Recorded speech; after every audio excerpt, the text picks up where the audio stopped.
Hey guys, how's it going? Kevin Cleaver here with a knife video for you. Today is going to be my full review and discussion of the Kizer Lat Vind.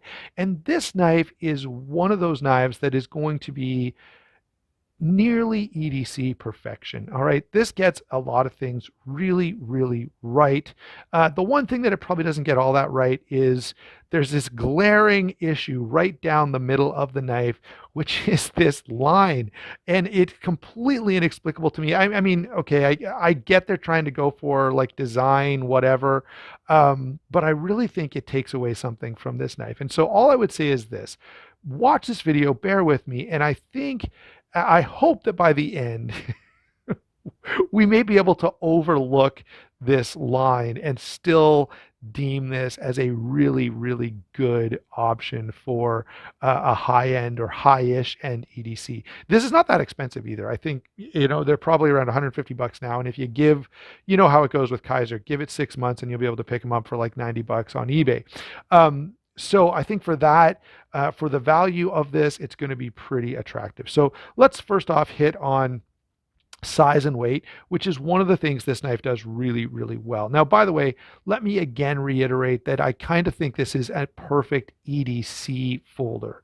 And that means, I'm not considering this hard use or tactical. This is not the knife you're going to take out for your, survive 10 days alone in the bush challenge. That's not what this is about, but it's about those EDC cutting tasks and getting them done quickly, easily, and effectively. And there is where I think this knife is really, really going to shine, beginning with the size and weight on it. This is just under 8 inches, 7 7/8.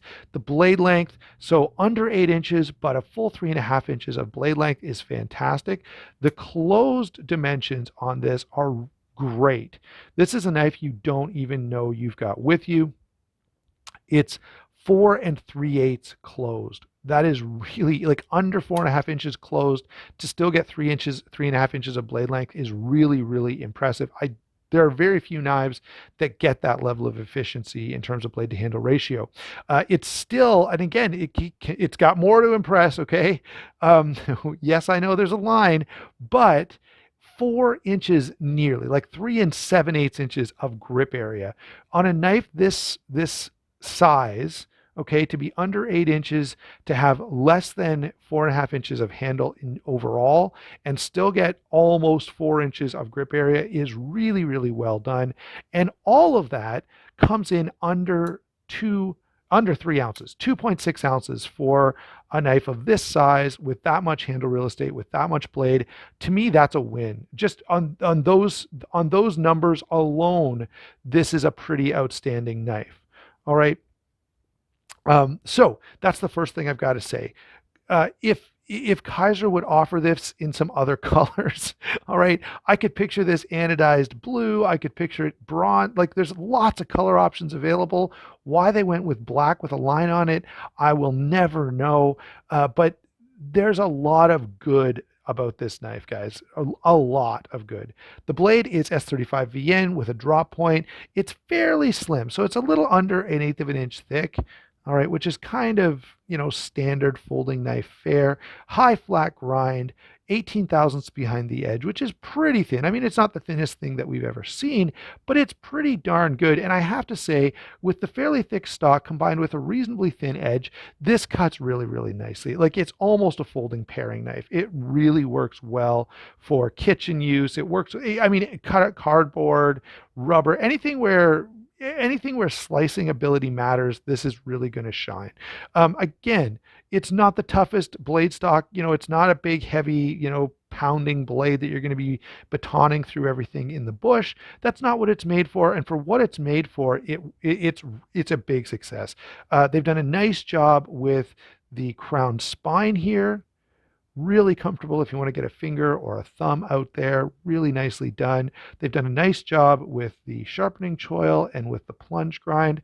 So, this blade, yeah, it's a little plain, it's simple, but that's what makes this, I think, shine. It's a really, really nicely done, useful blade if what you're looking for is an EDC cutting tool.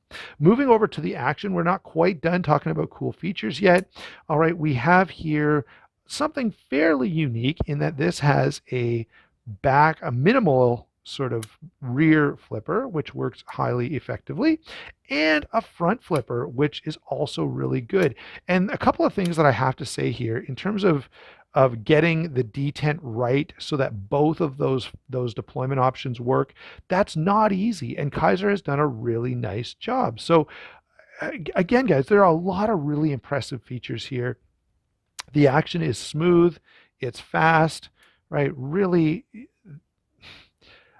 the lock bar is easy to get a hold of. There's just a lot of things that this does really, really right. So I've got to get all that out there first. That stuff is all good. Couple little nitpicks here. The flipper tab is the back flipper tab here is just a little sharp. It's not that bad. The front is different. It's a little more comfortable, but the detent is dialed in right where it needs to be. The lock bar is accessible. The action is smooth. There's really very little to complain about. This being just a little bit rough on the finger, doesn't, and I have a higher tolerance to stiff detent than some. I've been accused of that before, but to me, this is really, really good. It's really comfortable. It's really well done.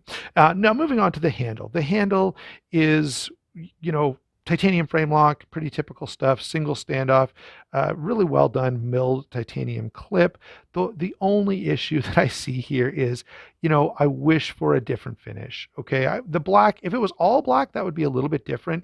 This line does detract from the knife for me. I love the speed holes here, to lighten up that frame and add a design element. And I could picture this titanium with a heavy stone wash. I could picture it, again, I think we've talked about colors, but blue, bronze, anything, nicely anodized here would be just a huge win. The line seems a little out of place. Yes, it's a design element. Yes, it makes me talk about the knife. Maybe it's gotten your attention as well, but I would be speaking very differently about this knife if it just, anyway, yeah, I would be like raving over this knife, and I already almost am. Okay, it's comfortable in hand, it's well put together, the fit and finish is good. Now, because of its size, okay, this is a very slim blade. It reminds me a little of like a Benchmade 940, so it's not really hand filling, which does take a little something away from the ergonomics, right? If you get something like the Spyderco Amalgam where you've got lots of material, this feels great in hand. This feels okay, and that's what I would say about it. All right, so not super hand filling, but great for its size and for what it's intended for, which is sort of EDC type of stuff. The line does not add anything helpful to ergonomics. I kind of wish it did something magical, but it's not bad for what you're dealing with. All right, let me pull in a couple of comparisons. I've got a pair of two here to throw in. I've tried to grab a couple of titanium frame locks. You can see the pair of two handle is much bigger, and this is going to take up much more handle real estate. Here is the recently released Laconico Monterey Bay knives, Old Guard, similar size, a little more expensive, nicer steel frame lock, but I wanted to throw that in. What else have I got that's sort of similar? Here's a nice EDC frame lock, the Lion Steel Mito, similar in size, a little less cutting edge, but I think fairly, equally well done. Again, it's going to cost you a little bit more for that one.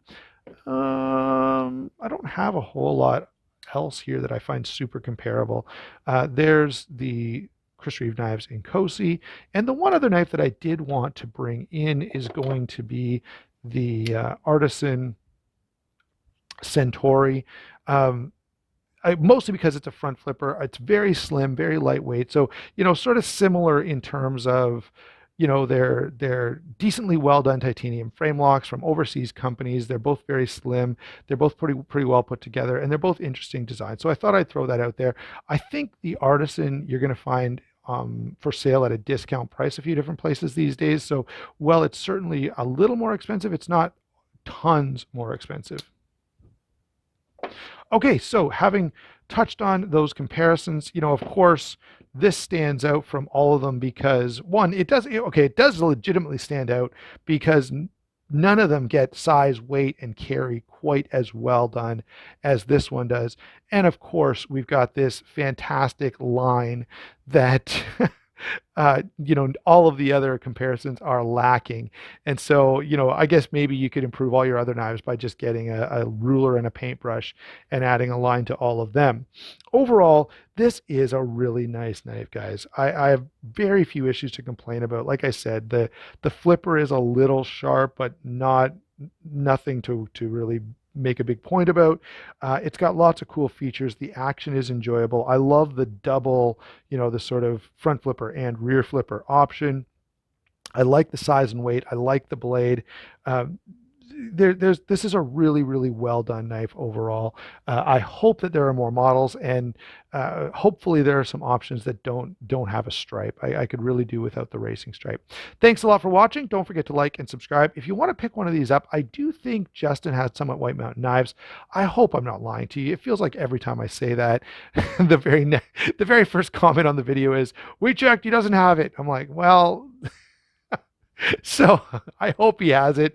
Otherwise, I'm going to be sticking my foot in my mouth again, like usual. Thanks for watching. We'll talk to you soon.